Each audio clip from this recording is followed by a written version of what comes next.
আসসালামু আলাইকুম ওয়া রাহমাতুল্লাহ। ভাই, যারা নেতা কর্মী সামনে আছেন, আপনারা যদি এরকম করেন তো মিডিয়ার লোকেরা কি করবে?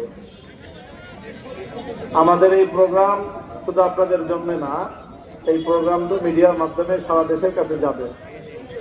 যদি মিডিয়ার লোকজনদেরকে আপনারা তাদের মতো করে কাজ করার সুযোগ দেন, আপনারা একটু ডানে বামে সরে নিয়েন। আপনারা কেউ অডিয়েন্স থেকে মিডিয়ার লোকজনদেরকে পিছন থেকে এইভাবে বিরক্ত করবেন না, আল্লাহর ওয়াস্তে। আপনারা ভাই আপনাদের মতো সুবিধা মতো কাজ করেন, মেইন স্ট্রিম মিডিয়া যারা আছেন। আসসালামু আলাইকুম ওয়া রাহমাতুল্লাহ। আলহামদুলিল্লাহি রাব্বিল আলামিন ওয়া সলাতু ওয়াস সালামু আলা সাইয়্যিদিল আমবিয়া'i ওয়াল মুরসালিন ওয়া আলা আলিহি ওয়া আসহাবিহি আজমাইন। আউযু বিল্লাহি মিনাশ শাইতানির রাজীম। বিসমিল্লাহির রাহমানির রহিম। ولا يجرمنكم شنآن قوم على ألا تعدلوا اعدلوا هو أقرب للتقوى صدق الله العظيم। 11 দলীয় নির্বাচনী ঐক্যের পক্ষ থেকে বাংলাদেশ খেলাফত মজলিসের মনোনীত প্রার্থী, বাংলাদেশ খেলাফত মজলিসের কেন্দ্রীয় নির্বাহী সদস্য মাওলানা মুফতি আব্দুস সুবহানের নির্বাচনী গণসভায় উপস্থিত সংগ্রামী সভাপতি, উপস্থিত বাংলাদেশ জামায়াতে ইসলামী, বাংলাদেশ খেলাফত মজলিস, জাতীয় নাগরিক পার্টি এনসিপি সহ 11 দলের কেন্দ্রীয় নেতৃবৃন্দ, জেলা নেতৃবৃন্দ, থানা দায়িত্বশীল কর্মীবৃন্দ ও সর্বস্তরের মাদারীপুর রাজৈর এলাকাবাসী, আজ আমরা বাংলাদেশের ইতিহাসের গুরুত্বপূর্ণ একটি সময়ে 11টি দল আমরা হাতে হাত রেখেছি। বাংলাদেশ জামায়াতে ইসলামী, বাংলাদেশ খেলাফত মজলিস, জাতীয় নাগরিক পার্টি এনসিপি, খেলাফত Majlis, Khelafat Andolan, Nizami Islam Party, LDP, Jagpa, Bangladesh Development Party, AB Party এবং বাংলাদেশ লেবার পার্টি, 11টি দল আমরা হাতে হাত রেখেছি। আমাদের নিজেদের ব্যক্তিগত, দলীয়, জোটগত, গোষ্ঠীগত কোনো স্বার্থ হাসিল করার জন্য নয়। আমাদের ঐক্য বঞ্চিত শোষিত বাংলার 18 কোটি মানুষের প্রাপ্য ন্যায্য অধিকার তাদের কাছে বুঝিয়ে দেওয়ার জন্য। সম্মানিত মাদারীপুরবাসী, আমরা এই বাংলাদেশ, যে বাংলাদেশে আজ আমরা বসবাস করি, আমার প্রাণের বাংলাদেশ, আমাদের প্রাণপ্রিয় মাতৃভূমি, এই বাংলাদেশ আমাদেরকে অর্জন করতে দীর্ঘ লড়াই সংগ্রাম করতে হয়েছে। আমরা 3টি বিদেশি আধিপত্যবাদী শক্তির বিরুদ্ধে লড়াই করে বাংলাদেশ পেয়েছি। 190 বছর সেই ইংরেজ ব্রিটিশ বেনিয়াদের বিরুদ্ধে আমাদেরকে লড়তে হয়েছে।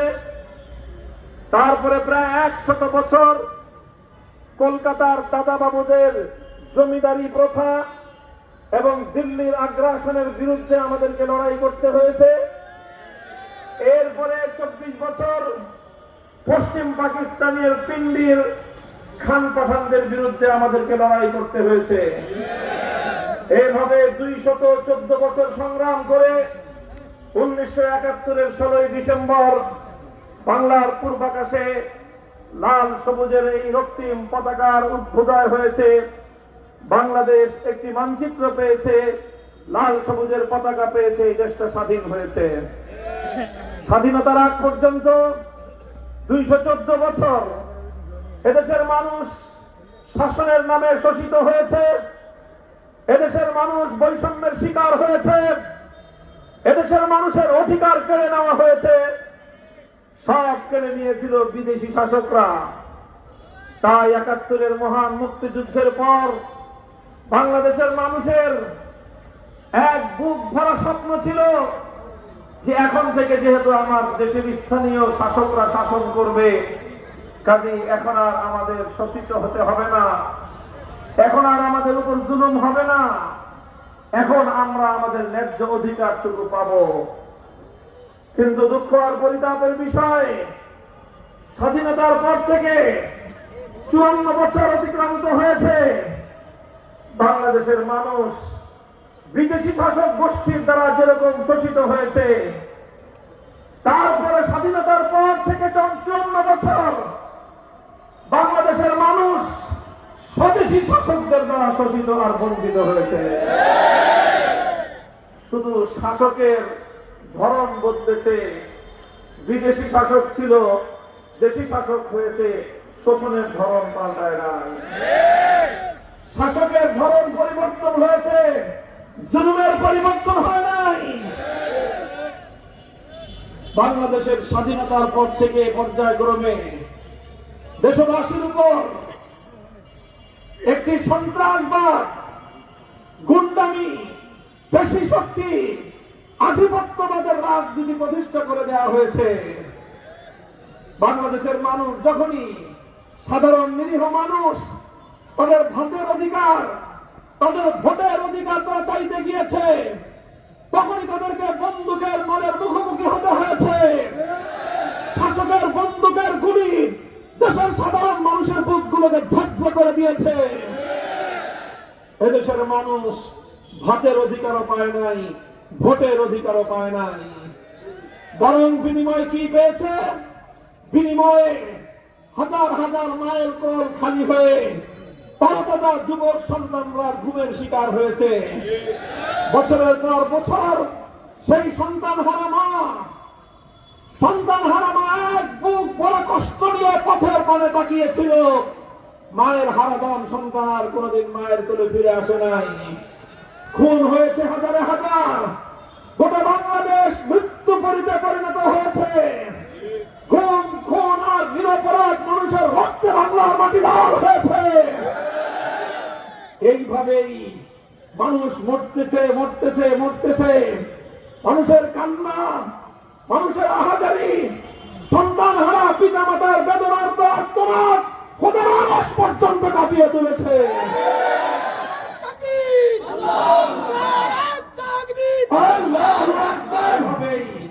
এদেশের মানুষের পিঠ যখন দেয়ালে ঠেকে গেল, আসলো ২০২৪ সাল।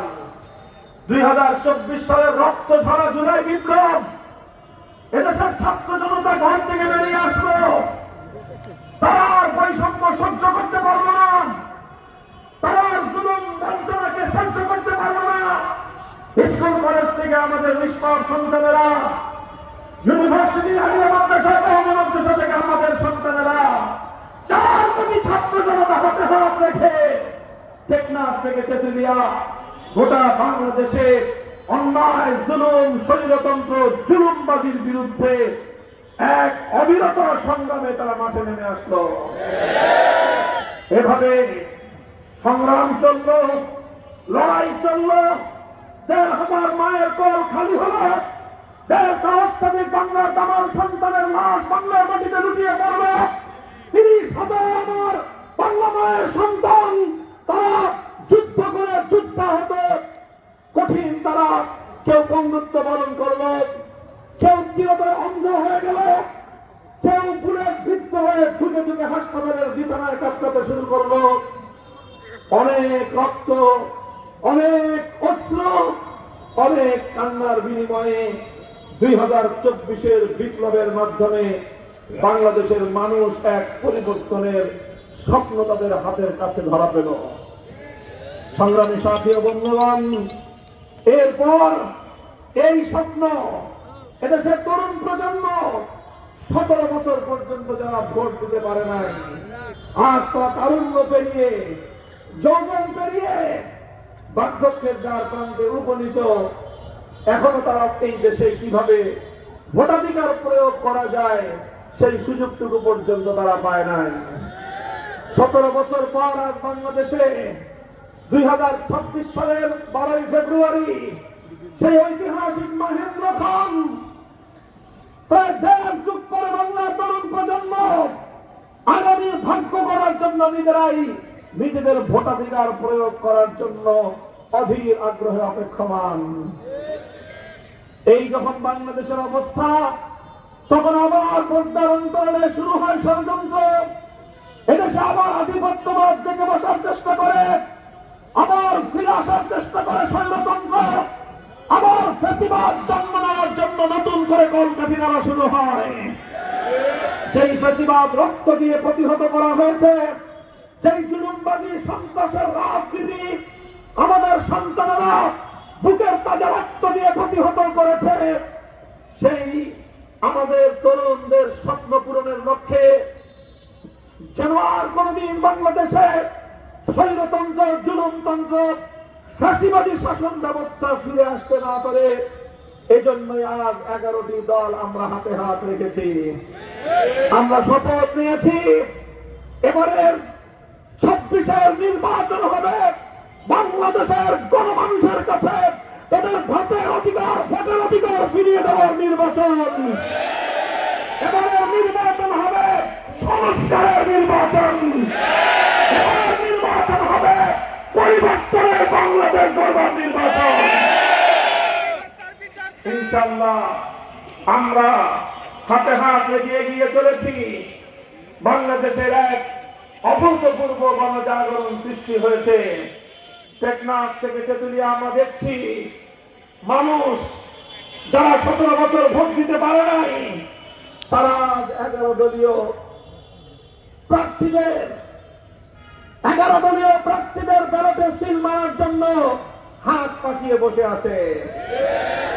তারা দাঁড়িপাল্লায় সিল মারবে, তারা রিক্সা মার্কায় সিল দিবে, তারা শাপলাখড়িতে সিল মারবে, বিহার ঘড়িতে সিল মারবে, ছাতা মার্কায় সিল মারবে, ঈগল পাখিতে সিল মারবে।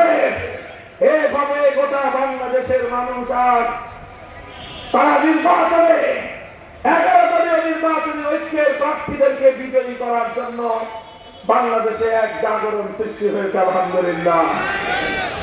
এখন এই নির্বাচনী জাগরণ দেখে মানুষের অভূতপূর্ব সাড়া দেখে বাংলাদেশ বিরোধী শক্তিগুলো আবার নতুন করে ষড়যন্ত্র জমা রাখতে আরম্ভ করেছে। আমরা হুঁশিয়ার করে দিতে চাই, দেশপ্রেম এবং ইসলামের প্রতি ভালোবাসা কমিটমেন্ট নিয়ে আমরা যে ঐক্য করেছি, জনগণের অধিকার তাদের কাছে ফিরিয়ে দিয়ে আমরা ক্ষান্ত হব ইনশাআল্লাহ।